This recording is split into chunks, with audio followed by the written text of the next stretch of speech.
નમસ્કાર મારા વહાલા મિત્રો, આપ સૌનું સ્વાગત છે। આજનો વિષય ખાસ છે, સ્નાન સાથે જોડાયેલો છે। ધાર્મિક માન્યતા જોડાયેલી છે, સકારાત્મક ઉર્જા જોડાયેલી છે અને મનની શાંતિ જોડાયેલી। મિત્રો, આપણા શાસ્ત્રોમાં સ્નાન પવિત્ર માનવામાં આવે, માત્ર શરીર સાફ નહીં, મન શુદ્ધ કરવાનું સાધન। સવારે સ્નાન કરવાથી મિત્રો તાજગી અનુભવાય છે, જીવનમાં મન હળવું લાગવા લાગે અને સકારાત્મકતા વધતી રહે।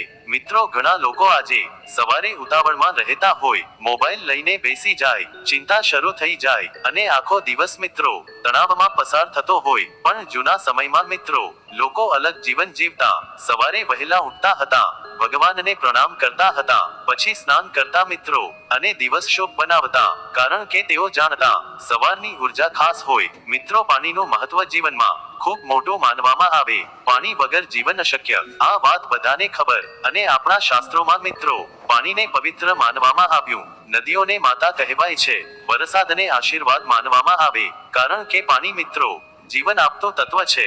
મિત્રો, તમે ધ્યાન આપ્યું હશે, જીવનમાં ઘણીવાર જ્યારે મન પરેશાન હોય અને આપણે સ્નાન કરીએ ત્યારે મન થોડું શાંત અને હળવું લાગવા લાગે, કારણ કે પાણી મિત્રો મન ઉપર અસર કરે।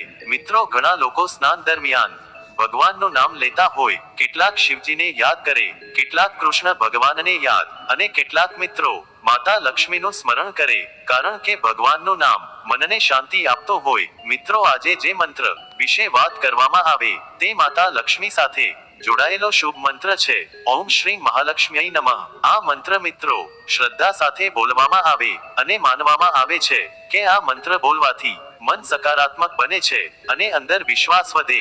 પણ મિત્રો, એક વાત ખૂબ જરૂરી સમજવાની છે, મંત્ર માત્ર શબ્દ નથી, મંત્ર વિશ્વાસનું પ્રતીક છે। મંત્ર મનને શાંત કરે, મંત્ર ધ્યાન કેન્દ્રિત કરાવે, પણ મિત્રો માત્ર મંત્ર બોલવાથી બધું બદલાતો નથી। જીવનમાં મહેનત પણ જરૂરી, સારા કર્મ પણ જરૂરી અને સકારાત્મક વિચાર પણ। આપણા શાસ્ત્રો મિત્રો હંમેશા કર્મનું મહત્વ સમજાવે, માત્ર ચમત્કાર ઉપર નહીં, મહેનત ઉપર વિશ્વાસ રાખવો ખૂબ જરૂરી કહેવાય છે। મિત્રો, ઘણા લોકો પૂછે, શું મંત્રથી પૈસા આવશે? તો મિત્રો સાચી વાત, મહેનત વગર કંઈ નહીં, પણ જ્યારે માણસ મિત્રો મહેનત સાથે વિશ્વાસ રાખે ત્યારે મન મજબૂત બને અને મજબૂત માણસ મિત્રો જીવનમાં આગળ વધે છે। મિત્રો, સ્નાન કરતી વખતે જો મન શાંત રાખશો, ભગવાનનું સ્મરણ કરશો મિત્રો, તો દિવસ સારો પસાર થઈ શકે છે મિત્રો, કારણ કે દિવસની શરૂઆત મન ઉપર અસર કરે। જો સવારે નકારાત્મકતા હોય તો આખો દિવસ ખરાબ, જો સવારે શાંતિ હોય તો મન સ્થિર રહે। મિત્રો, પહેલા સમયમાં મહિલાઓ સવારે દીવો કરતી હતી, સ્નાન પછી પ્રાર્થના કરતી અને આખા પરિવાર માટે ભગવાનને પ્રાર્થના કરતી હતી। આવી પરંપરા મિત્રો મનને શાંતિ આપતી હતી અને ઘરમાં સકારાત્મકતા લાવતી। મિત્રો, આજે લોકો પાસે સમય ખૂબ ઓછો છે, બધા દોડતા રહે છે, પણ મનની શાંતિ મિત્રો ધીમે ધીમે ખોવાઈ રહી અને જ્યારે મન શાંત ત્યારે ખુશી અનુભવાતી નથી। એટલે મિત્રો, રોજ સવારે થોડો સમય પોતાને આપો, ભગવાનને યાદ કરો મિત્રો, સકારાત્મક વિચારો રાખો મિત્રો અને દિવસની શરૂઆત મિત્રો શાંતિ સાથે કરો મિત્રો। મિત્રો, એક વાત યાદ, સાચી સમૃદ્ધિ માત્ર પૈસા નહીં, સાચી સમૃદ્ધિ એટલે મિત્રો સ્વસ્થ મન અને શાંતિ, પરિવારનો પ્રેમ અને ખુશી અને જીવનમાં સંતોષ હોવો। જો પૈસા ઘણા હોય પણ મન શાંત નહીં તો જીવન અધૂરું લાગે, પણ જો મન ખુશ તો ઓછી વસ્તુમાં પણ માણસ ખુશ રહી શકે। મિત્રો, આજે ઘણા લોકો સતત ચિંતા કરતા રહે, ભવિષ્ય વિશે ડરતા રહે અને વર્તમાન જીવતા નથી, પણ ભગવાન ઉપર વિશ્વાસ મનને હિંમત આપતો હોય। મિત્રો, સ્નાન દરમિયાન જો ભગવાનનું સ્મરણ કરશો મિત્રો તો મન ધીમે ધીમે શાંત થવા લાગશે મિત્રો અને સકારાત્મકતા અનુભવાશે મિત્રો।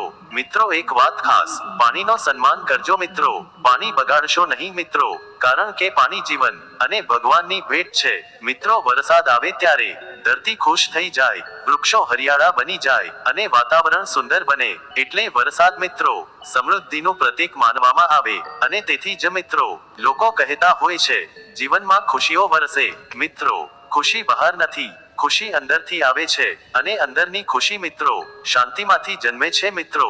એટલે રોજ સવારે મિત્રો મનને સકારાત્મક બનાવો મિત્રો, ભગવાન ઉપર વિશ્વાસ રાખો અને સારા કર્મ કરતા રહો જીવનમાં મિત્રો। મિત્રો, જો તમે પણ સવારે સ્નાન દરમિયાન મિત્રો ઓમ શ્રી મહાલક્ષ્મી નમઃ આ મંત્ર બોલશો મિત્રો તો શ્રદ્ધા અને શાંતિ બંને અનુભવશો મિત્રો। પણ સાથે મિત્રો મહેનત કરવાનું છોડશો નહીં, કારણ કે ભગવાન પણ મિત્રો મહેનત કરનારને પસંદ કરે. મિત્રો, અંતમાં માત્ર એટલું કહેવા માંગીએ છીએ આજે જીવનમાં સકારાત્મક રહો મિત્રો. ભગવાન ઉપર વિશ્વાસ રાખો અને મનને શાંત રાખો, કારણ કે શાંત મન મિત્રો સાચી સમૃદ્ધિ લાવે છે.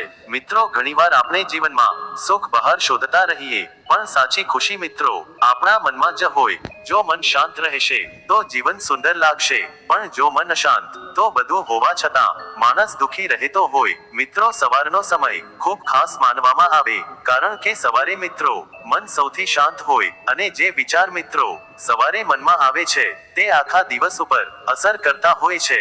એટલે જૂના સમયમાં મિત્રો સવારે ભગવાનનું સ્મરણ કરાતું, સ્નાન કરીને પ્રાર્થના કરાતી અને દિવસ શુભ બનાવાતો. મિત્રો, પાણી વિશે આપણા શાસ્ત્રોમાં ઘણું કહેવાયું છે. પાણીને જીવન કહેવાયું છે. પાણીને પવિત્ર માનવામાં આવ્યું અને તેથી મિત્રો સ્નાનને પણ પવિત્ર માનવામાં આવતું રહ્યું છે. મિત્રો, ઘણા લોકો સ્નાન દરમિયાન ભગવાનના મંત્ર બોલે છે, કારણ કે મંત્ર મિત્રો મનને એકાગ્ર બનાવે છે અને નકારાત્મક વિચારોમાંથી મનને દૂર રાખે છે. મિત્રો, આજના સમયમાં લોકો ખૂબ ઝડપથી જીવતા થયા. સવારે આંખ ખુલતાની સાથે મોબાઈલ હાથમાં આવી જાય અને પછી મિત્રો તણાવ શરૂ થઈ જાય, કામની ચિંતા શરૂ થાય, પૈસાની ચિંતા શરૂ થાય અને ધીમે ધીમે મિત્રો મન થાકી જતો હોય. પણ મિત્રો, જો સવારે થોડો સમય ભગવાન માટે અને પોતાના મન માટે કાઢવામાં આવે મિત્રો તો આખો દિવસ સારો પસાર થઈ શકે. મિત્રો, આપણા વડીલો કહેતા, સવારે સારા શબ્દ બોલો, કારણ કે સવારની ઉર્જા ખૂબ અસર કરતી હોય. જો સવારે ગુસ્સો કરશો તો મન અશાંત રહેશે, જો સવારે શાંતિ રાખશો તો દિવસ શાંત રહેશે. મિત્રો, કેટલાક લોકો આજે સવારે સ્નાન દરમિયાન મિત્રો ઓમ શ્રી મહાલક્ષ્મી નમઃ આ મંત્ર બોલતા હોય અને માનવામાં આવે છે કે આ મંત્ર મિત્રો માતા લક્ષ્મી સાથે જોડાયેલો એક શુભ મંત્ર છે. પણ મિત્રો, એક વાત ખૂબ જરૂરી સમજજો તમે, મંત્રનો અર્થ માત્ર પૈસા મેળવવો નથી મિત્રો. મંત્રનો સાચો અર્થ મનને શુદ્ધ બનાવવો છે અને અંદર વિશ્વાસ જગાડવો. મિત્રો, જો માણસ મિત્રો મહેનત વગર બધું ઈચ્છે તો એ શક્ય નથી, કારણ કે જીવનમાં મિત્રો મહેનત ખૂબ જરૂરી છે. ભગવાન પણ મિત્રો એ જ લોકોનો સાથ આપે જે લોકો મહેનત કરે, સારા કર્મ કરતા રહે અને દિલથી સચ્ચા રહે. મિત્રો, આપણા શાસ્ત્રોમાં કર્મને સૌથી મોટો કહેવાયું, માત્ર પ્રાર્થના પૂરતી નથી, સાથે સારા કાર્ય જરૂરી. મિત્રો, ઘણા લોકો મિત્રો જીવનમાં હંમેશા ફરિયાદ કરે, મારી પાસે કંઈ નથી, મારું નસીબ ખરાબ છે. પણ મિત્રો, ઘણીવાર સમસ્યા નસીબમાં નહીં, વિચારોમાં હોય છે. મિત્રો, જો માણસ હંમેશા મિત્રો નકારાત્મક વિચારો રાખશે તો મન કમજોર બનશે અને જીવન મુશ્કેલ લાગશે. પણ જો માણસ મિત્રો દરરોજ સકારાત્મક રહેવાનો પ્રયત્ન કરશે જીવનમાં મિત્રો તો ધીમે ધીમે મિત્રો બદલાવ અનુભવાશે. મિત્રો, સ્નાન દરમિયાન જ્યારે પાણી શરીર ઉપર પડે ત્યારે મનમાં મિત્રો સારા વિચારો રાખજો, ભગવાનને યાદ કરજો મિત્રો અને જીવન માટે આભાર માનજો દિલથી મિત્રો, કારણ કે આભાર માનનાર માણસ હંમેશા ખુશ રહે. મિત્રો, આજે ઘણા લોકો બીજાને જોઈને દુખી થાય, બીજાની સફળતા જોઈને પોતાને કમજોર માને. પણ મિત્રો, દરેક માણસની જિંદગી અલગ હોય છે, દરેકનો સમય અલગ હોય અને દરેકનો રસ્તો અલગ. એટલે પોતાને મિત્રો ક્યારેય ઓછા ન સમજશો. ભગવાને દરેક માણસને મિત્રો કંઈક ખાસ આપ્યું છે. મિત્રો, સવારની પ્રાર્થના મિત્રો મનને હિંમત આપતી હોય અને અંદરથી મજબૂત બનાવે. ઘણી મહિલાઓ આજે પણ સવારે સ્નાન પછી મિત્રો દીવો કરે છે ઘરે અને આખા પરિવાર માટે પ્રાર્થના કરતી રહેતી હોય. આવી પ્રાર્થના મિત્રો ઘરની ઉર્જા બદલતી હોય, કારણ કે જ્યાં ભક્તિ ત્યાં શાંતિ અનુભવાય છે. મિત્રો, એક વાત યાદ, સાચી લક્ષ્મી એટલે મિત્રો ઘરમાં પ્રેમ અને શાંતિ, પરિવારનો સાથ અને ખુશી અને મનનો સંતોષ. મિત્રો, માત્ર પૈસા નહીં મિત્રો, જો માણસ પાસે મિત્રો ઘણા પૈસા હોય જીવનમાં પણ સંબંધો સારા નહીં તો સુખ મળતો નથી. પણ જો સંબંધો સારા તો મુશ્કેલીમાં પણ મિત્રો જીવન સરળ બની જાય. મિત્રો, પાણીનું મહત્વ સમજજો અને પાણીનો સન્માન કરજો, કારણ કે પાણી વગર જીવન શક્ય નથી. મિત્રો, પાણી ભગવાનની ભેટ છે અને વરસાદ મિત્રો સમૃદ્ધિનું પ્રતીક કહેવાય છે. વરસાદ આવે ત્યારે મિત્રો ધરતી ખુશ થઈ જાય, ખેડૂતો ખુશ થઈ જાય, વૃક્ષો હરિયાળા બની જાય અને આખું વાતાવરણ મિત્રો સુંદર બની જતો હોય. એટલે મિત્રો, ખુશીઓને પણ વરસાદ સાથે સરખાવવામાં આવે. મિત્રો, જો તમે પણ જીવનમાં શાંતિ ઈચ્છો છો તો દરરોજ સવારે મિત્રો થોડો સમય ભગવાન માટે અને પોતાના મન માટે જરૂર કાઢજો મિત્રો. સ્નાન દરમિયાન ભગવાનનું નામ શ્રદ્ધાથી લેતા રહેજો અને સાથે મિત્રો મહેનત કરતા રહેજો, કારણ કે શ્રદ્ધા અને મહેનત બંને જરૂરી છે. મિત્રો અંતમાં માત્ર એટલું કહેવા માંગીએ છીએ, આજે સકારાત્મક રહો મિત્રો, ભગવાન ઉપર વિશ્વાસ રાખો અને જીવનમાં સારા કર્મ હંમેશા કરતા રહેજો મિત્રો. જો તમને આ વાતો સારી લાગી હોય મિત્રો, તો વિડીયોને લાઈક કરજો, ચેનલને સબસ્ક્રાઇબ કરજો અને કમેન્ટમાં જરૂર લખજો. જય માતા લક્ષ્મી.